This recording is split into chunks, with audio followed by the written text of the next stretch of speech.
Hi everyone, welcome to the Bodie Jail. We're going to tell you a little tale about an interesting incident that happened here one cold January morning in 1881. And my name is Chris Spiller. I work for the Bodie Foundation, which is the nonprofit that supports the park. I invite you to learn more about us at bodiefoundation.org. We'd love for you to be a member and join us in our mission to support the park stabilization and other projects. I thought I'd tell you a little general information about the jail. The building we're in was built in 1880, and it was moved here. People think, moved buildings around? Well, yes, they did. Perhaps it was when Bodie got to have a little less population. There was a move to move buildings closer to the main street so people could find the buildings easier, perhaps. We don't really know, and I don't know what year it was. But this was the 1880 building. They had a jail previously, but it didn't hold enough prisoners because Bodie had a lot of bad men, which we'll be talking about. So this is the front area. We're not sure what this room was. Perhaps it was some kind of, I don't know, for lack of a better word, a drunk tank, because most of the cells here were very, very small. And perhaps the room over here was some sort of office for the man that held the jailer position. Now, in 1880, the jailer was John Kurgan, who was also the constable, so he held two positions. Constable was the chief law enforcement in Bodie, and he would have been under the command of the sheriff in Bridgeport. So Bridgeport is where the Superior Court was. Bodie would have constables and deputies, and there was also a justice court on Main Street, just above the Rosedale Saloon. Now, perhaps you'd like to take a look inside one of these cells to get an idea of the accommodations.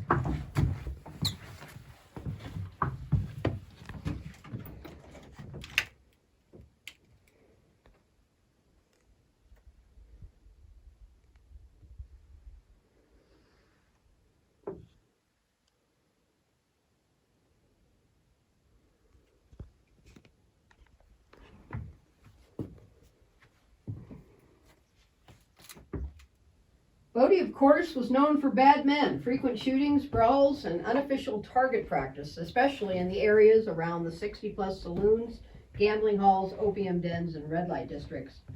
This kept Kurgan very busy during the boom years of the town. Justice was not always served by the courts, which angered many in town. Some wondered if Bodie should have a 601 Vigilance Committee, as did the towns of Virginia City, Carson City, Truckee, and San Francisco.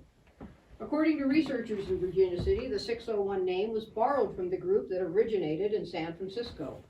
While some say 601 means 6 feet under, no trial, and one rope, others say the number 601 more likely reflected the original members of the San Francisco Vigilance Committee. In fact, some old newspaper accounts refer to the group as 601. A 1911 Tonopah newspaper account, said to be written by a Bodie 601 member, who refers to himself as number 318, used another number to refer to someone else in the article, so we don't really know who they were. Another Nevada researcher notes in his state, the 601 was not always a hanging society, as many groups used tar and feathers to deliver their message to troublemakers. Nevertheless, those who did not heed the warning of a 601 card to leave town found committee members soon arriving to deliver vigilante justice. How bad was Bodie? Well, sometimes pretty bad. I have a newspaper editorial here from January 1880, and this editor was pretty mad about what was going on. And here's a few words from his editorial. Crime rampant. There is a state of high carnival of crime in Bodie. Within a fortnight, 2 men have been seriously beaten over the head with 6-shooters. 1 has been shot to death. 1 man and 1 woman have been knifed. And 1 woman's skull crushed with a club, and she may die tonight. For these 7 crimes, for these 5 lives jeopardized and 2 taken, 2 arrests have been made. We have constables and several deputies whose sworn duty it is to enforce the law. and yet crime runs riot nightly in the criminal quarters of the town, and few arrests are made. The patience of the community is commendable. Well, a year after that was written, the patience of the community did run out. There was a dance in January 1881, January 13th, and it was at the Miners' Union Hall, which I think some of you know where that is, on the other end of town. And a lady named Joanna Trelor was asked to work the refreshment table. Now, a little bit about Joanna. She was from back east. She grew up in Providence, Rhode Island, and she went to Chicago for a while, and then finally out to Virginia City, I believe San Francisco briefly, and then finally to Bodie. Once in Bodie, she married a man who had also lived in Virginia City, Thomas Trelor. And the papers called him an inoffensive little man. He had some kind of damage from a fall down a Virginia City mine, head first, 225 feet. Miraculously, he survived, but he was never quite the same again. And the newspapers wrote quite a bit about this and wondered why this nice-looking lady would marry a man who, well, I guess they didn't think he was too bright. And when one man asked her about this, she is alleged to respond, well, I married him for the insurance policy. Well, this was a little suspicious. She was already getting in trouble with her husband for hanging around too much with Joseph DeRoche. Now, he was an old friend. She had known him in other places back east. And there was a lot of talk about them. And one night, he hit her. And it must have been so bad that he got charged with assault. The night of the dance, January 13th, 1881, Joanna was working the refreshment table. And at some point, her husband, Thomas Trelor, showed up. He spoke to his wife briefly, and then he left. And he returned an hour and a half later, and to his surprise, he saw his wife in the arms of Julius Joseph DeRoche. And he got very agitated.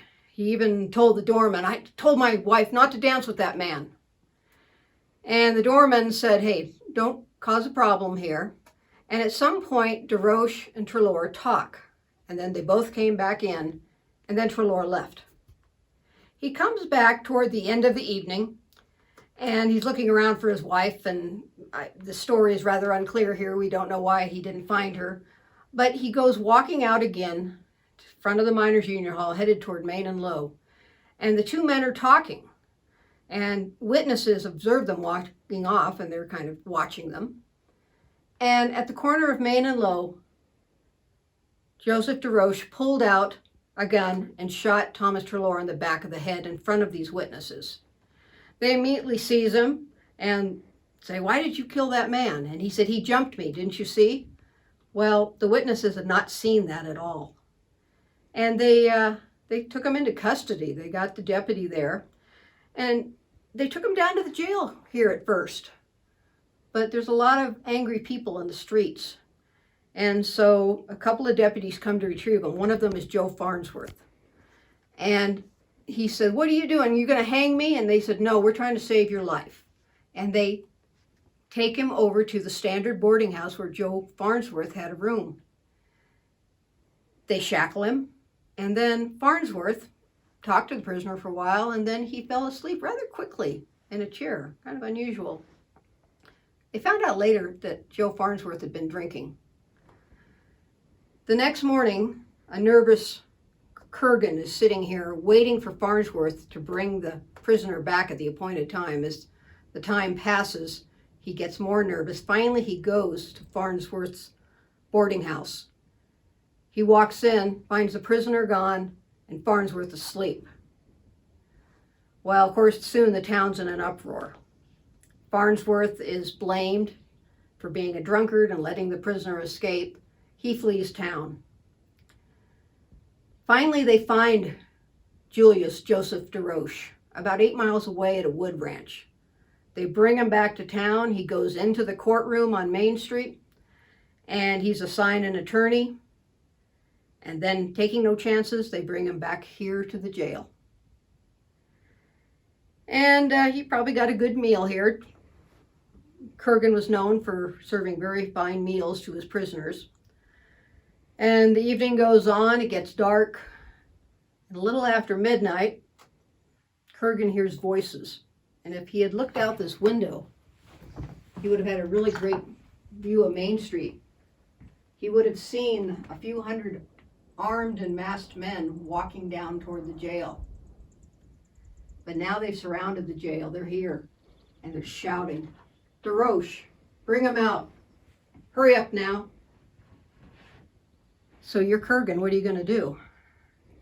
He asked them to give him a few minutes, but finally he let a small group of the vigilantes come in, and they took DeRoche. They headed up the hill back toward Main and Low, where the murder was committed. And on the way, they went through a stable area and yard where they picked up a device for hoisting wagons up so they can be worked on. And they brought that device over to the corner of Main and Low. And they asked him if he had any last words. He finally said, "I have nothing to say but, oh God." And the order was given, "Pull him." And the body rose, and as it hung there, as he's slowly strangling to death, they hang a note on his chest. "All others take warning, let no one cut him down. Bodie, 601. And sometime close to dawn, the coroner came and said the man was dead. And the funeral parlor representative came over. They cut him down and took him to the funeral parlor to prepare for his burial. Now, this is 1881. Things are quieting down a bit. Farnsworth finally was sort of forgiven. He came back to town months later, but Kurgan was punished.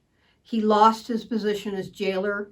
He was allowed to keep his title of constable, which he served for 2 more months, until he was killed on Main Street in an accident with his 2-wheeled cart. And after that, new men were appointed, but the town is quieting down. You see a lot of the mines are closing. There's not a lot of action going on here. And soon the population's down to maybe 1,600 by the late 1880s, but the jail survived, and there were still a few bad men that they had to lock up in the later years. And that's the story of Mr. DeRoche and the 601. I hope you enjoyed it.